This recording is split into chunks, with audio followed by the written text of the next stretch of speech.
According to oral history, the Benin Kingdom was first established around the 10th century by a dynasty of kings known as the Ogizo, meaning kings of the sky. The first of these rulers was Igado, and they ruled a kingdom called Domagodo. This period is seen as a foundational stage, where early social and political structures were developed, including the establishment of various craft guilds. The second and more well-known dynasty began around the 13th century.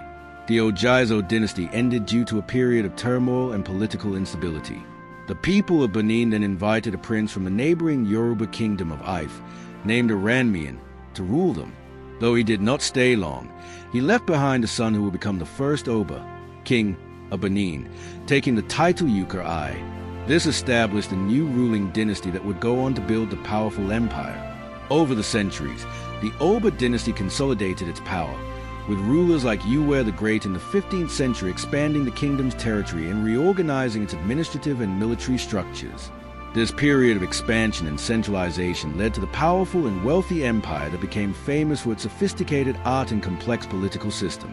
Who were the Ogizo? The word Ogizo means king of the sky in the Edo language. They were a line of 31 semi-mythical rulers who are said to have governed the pre-Benin kingdom known as Domagodo, a king of the people. The Ogizo were believed to have been elected or chosen based on their wisdom and ability to lead. Their rule laid the groundwork for many of the social and cultural traditions that would define the later kingdom. They are credited with establishing the first rudimentary forms of government, with local chiefs and a system of administration. The final Ogizo, the dynasty ended with the tyrannical rule of the last Ogizo, Owodo. His misrule and the banishment of his only son, Ekaladan, led to political chaos and the eventual dissolution of the Ogizo dynasty. The people of Domagodo were left without a clear ruler, leading to a period of instability. The transition from the Ogizo to the Oba dynasty is a pivotal moment in Benin history and is central to the kingdom's identity. After the collapse of the Ogizo rule, the city was governed by a group of chiefs. However, this system proved ineffective, and the people sought a new king. According to oral tradition, they sent an emissary to the neighboring kingdom of Ife to ask its ruler, the Oni, to send a prince to rule over them. The arrival of Oranmiyan, the Oni of Ife, Adudua, sent his son, Oranmiyan, a great warrior and prince, to Domagodo. Oranmiyan's arrival was initially met with some resistance from the local chiefs, and he found the people difficult to govern. He is said to have declared the land Ili Binu, which means land of vexation, and ultimately decided to return to Ife. Before leaving, Oranmiyan had a son with an Igor princess. He declared that only a child born, trained, and educated in the arts and mysteries of the land could effectively rule the people. He left his son, who would later take the title Ewuare, as the first Oba.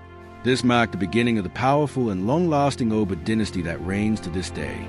This transition from the Ogizo to the Oba dynasty is a testament to the kingdom's resilience and its ability to reinvent itself in the face of political crisis. The new dynasty, with its focus on a divine and centralized kingship, would go on to build the vast and influential Benin Empire.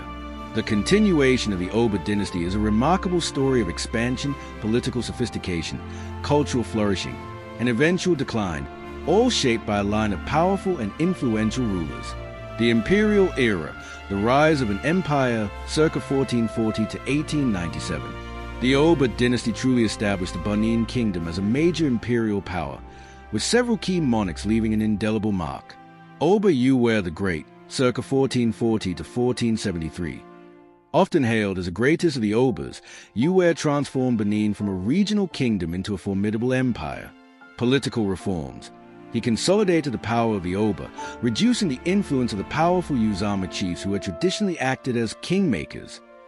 He established a new administrative structure with palace chiefs directly loyal to him. Ewuare is credited with rebuilding and renaming the city of Benin, meaning City of Ore, after fire destroyed much of it during his coup. He also built the first of the famous city moats and walls to protect the kingdom. Ewuare led numerous military campaigns, expanding the kingdom in all directions and conquering territories to the west, east, and north. He is said to have won over 201 battles. He also reformed traditional festivals and fostered the arts, particularly the famous bronze casting.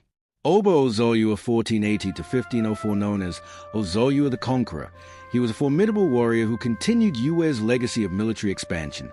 His reign is also notable for the first recorded contact with the Portuguese, which opened up new trade opportunities and introduced firearms into the kingdom. Oba Esseji 1504 to 1550, the son of Ozoluwa, Esseji's reign was a period of both political stability and artistic growth. He established diplomatic ties with the Portuguese, even sending an ambassador to Portugal. His reign saw the rise of a new artistic era, fueled by trade with the Europeans. The first Queen Mother, Ioba Esseji, created the title of Ioba, Queen Mother, for his own mother, Idu, in honor of her immense support and military advice during his rise to power.